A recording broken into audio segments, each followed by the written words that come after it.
Hello students, स्वागत है आपका हमारे स्टडी व्यू एजुकेशन चैनल में।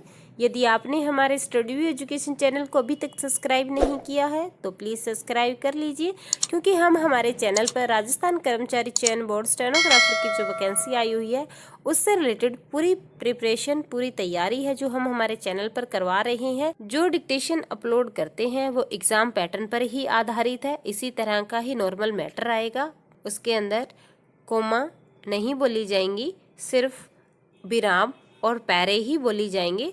वो ही हम अपने डिक्टेशन में रूल फॉलो करते हैं। तो आज की जो डिक्टेशन है 100 वर्ड पर मिनट की स्पीड पे लिखेंगे। डिक्टेशन स्टार्ट होती है 3 सेकंड बाद। Ready, start. कल रात को मेरे चचेरे भाई संजय भैया का फोन आया और बताया कि निसरपुर में अपने घर के पास रहने वाले शर्मा जी के परिवार की चाची, जो कि कमलापुर वाली बहू के नाम से पहचानी जाती थी, नहीं रही। विराम, आज अचानक उन्हें हार्ट अटैक आया और वह स्वर्ग सिधार गई। विराम, इतना बोलते बोलते भैया की आवाज रुंध गई थी। विराम, उस रात यह खबर सुनने के बाद मेरी पूरी रात छटपटाहट में बीती थी। पैरा, मैं बचपन के ख्यालों में खो गया। विराम, चाची की उम्र जब मात्र 14 वर्ष की थी तब वह चाचा जी के साथ शादी करके यहाँ निसरपुर में आ गई थी। विराम, कितनी ममतामयी थी चाची जी। विराम, वात्सल्य की मूरत थी। विराम, रोज रात को चाची हम सभी बच्चों को कहानियाँ सुनाया करती थी। विराम, चाची जी के बेटे ओम से फोन से बात की तो मालूम हुआ कि कुछ दिनों से चाची अंदर ही अंदर काफी टूट चुकी थी। विराम, चाची का चेहरा उतर गया था। विराम, वे घर के अंधेरे कोने में बैठकर आंसू बहाती रहती और एक दिन उनकी आंखों का सारा पानी बह चुका था। विराम, उनकी आंखें वीरान हो चुकी थी। विराम, चिंता और घबराहट की गाढ़ी परतों ने चाची की झुर्रियों को जरा सा और उभार दिया था। विराम, चाची निसरपुर गांव से भावनात्मक रूप से जुड़ी हुई थी। विराम, इस गांव से उसके और उसके जैसे अनेक लोगों के धागे डोरे जुड़े हुए थे। विराम, लेकिन जब से चाची को मालूम हुआ कि वह एक बड़े बांध के बनने से निसरपुर गांव और आसपास का क्षेत्र डूब में आ रहा है और यह गांव छोड़कर अपने ही देश में शरणार्थी की तरह सरकार द्वारा बनाए गए मकानों में रहना पड़ेगा, तब से ही चाची निढाल हो गई थी, जैसे उनकी सारी शक्ति निचोड़ ली गई हो। विराम, पूरे गांव में हड़कंप मचा हुआ था। पैरा, शरणार्थी शब्द मेरे कानों में गूंज रहा था। विराम, मैं गहरे विचारों में खो गया। विराम, मैं सारी रात करवटें बदलता रहा।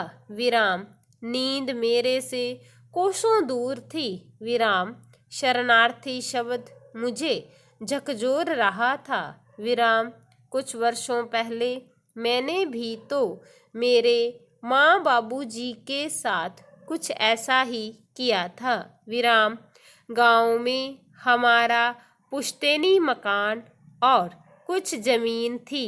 विराम, बाबूजी के रिटायरमेंट के बाद मैं माँ बाबूजी को शहर में अपने पास ले आया।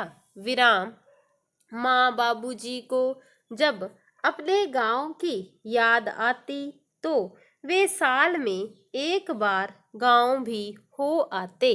पैरा, बाबूजी हमसे कहा करते थे कि अपने गांव से, अपने गांव के मकान से, अपनी जमीन से हमारे धागे जुड़े हुए हैं। विराम, गांव का जीवन शहर की लाइफस्टाइल से बहुत अलग होता है। विराम, गांव शहर की भागम भाग वाली जिंदगी से बहुत दूर होते हैं। विराम, गांव में भोर होने पर सुबह की अलार्म की जगह कोयल की कूक सुनाई देती है या फिर मुर्गी की कुकड़ूकू। विराम, गांव में ना तो शहर वाला भारी ट्रैफिक होता है और ना ही भाग दौड़ भरी जिंदगी। विराम, गांव में कोई दिखावा नहीं होता। विराम, गांव के लोगों में आपस में अपनत्व और प्रेम होता है। विराम, वे आपस में सुख और दुख को बांटते हैं। विराम, सादा जीवन, उच्च विचार, यही गांव की पहचान है। विराम, पेड़ों की ताजा हवा, ताजा और शुद्ध दूध, रसायनों से मुक्त ताजा सब्जियां, गांव के चौपालों की रौनक हर किसी को गांव की ओर खींच लेती है। विराम, सभी ग्रामवासियों का एक दूसरे के लिए लगाव, उनका एक दूसरे की मदद के लिए सदैव तत्पर रहना, यही तो हमारे गांव की विशेषता है। विराम, शहर के लोगों में यह खूबी कोसों दूर होती है। विराम, गांव में जब भी बारिश होती है तो मिट्टी की खुशबू से गांव महक जाता है। विराम, मिट्टी की खुशबू मन को आनंद देती है। विराम, वहाँ की मिट्टी से हमारे दिल का रिश्ता जुड़ जाता है। विराम, गांव की मिट्टी की सौंधी गंध में ही तो जीवन की गरिमा है। विराम, गांव मेरे लिए नया न्यारा नहीं है। विराम, मैं गांव में ही पैदा हुआ और इंटर तक की शिक्षा मेरी गांव में ही हुई है। पैरा, मैं उन यादों के समंदर में गोते लगाने लगा। विराम, भीतर की सरगोशियां बाहर आ गई। विराम, माँ बाबूजी अपने गांव जाने की कल्पना मात्र से पुलकित हो उठते थे। विराम, मेरी आंखों के सामने वह दृश्य तैरने लगा जब बाबूजी के रिटायरमेंट के 5 साल बाद ही मैंने अपनी पत्नी के बहकावे में आकर गांव का पुश्तैनी मकान और जमीन बेच दी थी। विराम, गांव का पुश्तैनी मकान और जमीन बेचने के बाद माँ बाबूजी अनमने से रहने लगे थे। विराम, शायद वे अंदर ही अंदर टूटने लगे थे। विराम, मेरी एक गलती ने किस तरह बदल दिया था माँ बाबूजी का जीवन। विराम, वे भी अपने गांव, अपनी जमीन से भावनात्मक रूप से जुड़े हुए थे। विराम, शायद वे शहर में मेरे यहाँ अपने आप को शरणार्थी समझने लगे थे। विराम, इसलिए गांव का पुश्तैनी मकान और जमीन बेचने के बाद माँ बाबूजी अधिक समय तक जीवित नहीं रह पाए थे। विराम, आज मन बहुत दुखी है। विराम, आज मेरे भीतर दबी अपराध बोध की भावना सीना तान कर मेरे सामने खड़ी हो गई। विराम, मेरी आंखों के कोरों में गीलापन गहरा हो गया था। स्टॉप। स्टूडेंट्स, इस डिक्टेशन की जो पीडीएफ है आपको हमारे टेलीग्राम चैनल पर मिल जाएगी और टेलीग्राम चैनल का जो लिंक है इसी वीडियो के डिस्क्रिप्शन में दिया हुआ है। तो यदि आपने हमारे स्टडी व्यू एजुकेशन चैनल को अभी तक सब्सक्राइब नहीं किया है तो प्लीज़ सब्सक्राइब कर लीजिए, वीडियो को लाइक और शेयर भी कर दीजिए। Thank you.